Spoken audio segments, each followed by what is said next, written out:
So what does advocacy look like? It can be a media campaign, it can be letter writing campaign, at least that was in the old days. Now it might be Twitter campaigns, social advocacy. You could create a debate. You could bring together a rally. It's community awareness. It's mobilizing groups. It's just so many options. It's political activism. In the United States, very often I would get contacted by the American Occupational Therapy Association's Political Action Committee to use a template that they offered on the website to do a letter writing campaign to my state representative on certain issues associated with reimbursement for occupational therapy. So the idea was if every state in the nation, OTs were flooding their representatives with letters and emails about this issue, that it would raise awareness. And each of us who wrote the letter, we customized a little portion of it to tell a story about why we believe that in some of the cases it was to allow certain continuation of funding for certain types of rehabilitation. So there's all sorts of things that advocacy could look like, and we'll brainstorm more examples on Tuesday. So make sure you come with your thinking caps and your creative caps on, and keep looking everywhere that you can and see what's going on in the newspaper, what events are happening. All these 5Ks are that's advocacy, right? These runs that we have in town. Sometimes you'll see rallies referred to in the newspaper in your local town. Sometimes there'll be public hearings. Sometimes I know that some of you get out and get involved with community awareness organizations, things that bring attention to mental health. I think I've learned there's something that happens monthly with regards to showing up and to go surfing and then go have breakfast. Those are all advocacy examples. These are just based on this reading that you can do, and I'll have the reference will be in one of the last slides, one of the toolkits.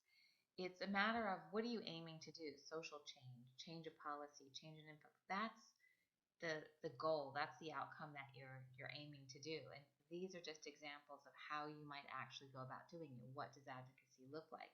And here are examples of how you might measure progress. So a lot of it is in terms of monitoring media responses, changes in behavior. There's a slide that at least after these few, I put up a dissection of an advocacy campaign. So please take the time to read the slide. Basically, I've taken an executive summary of an advocacy campaign, and I've added my comments to point out. Notice here how research is driving the reason that they're having this campaign, and notice the issue, how they frame the issue. Notice the goals and objectives that they're after. Notice how they went about getting to know the community so that they could frame this issue.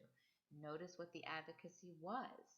Notice what the outcome was. So I want you to read through that carefully, and I hope that will make advocacy come to light more for you. This was an advocacy campaign that I just experienced myself.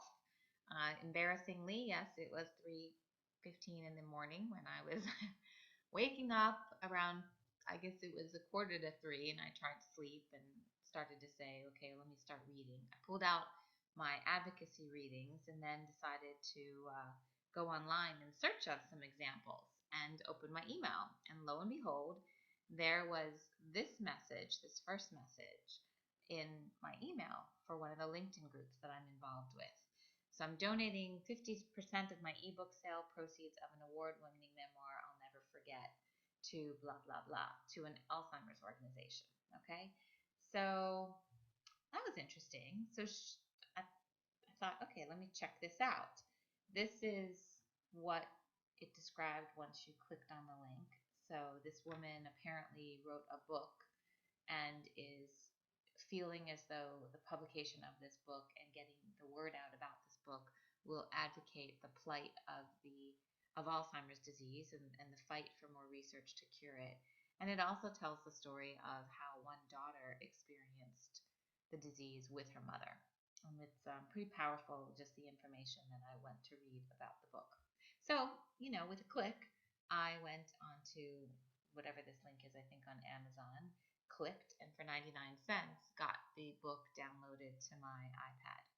Woke up the next morning, I think it was this morning as I'm telling you this story, and thank you everyone who helped to launch my memoir. It's now #1. So that's advocacy.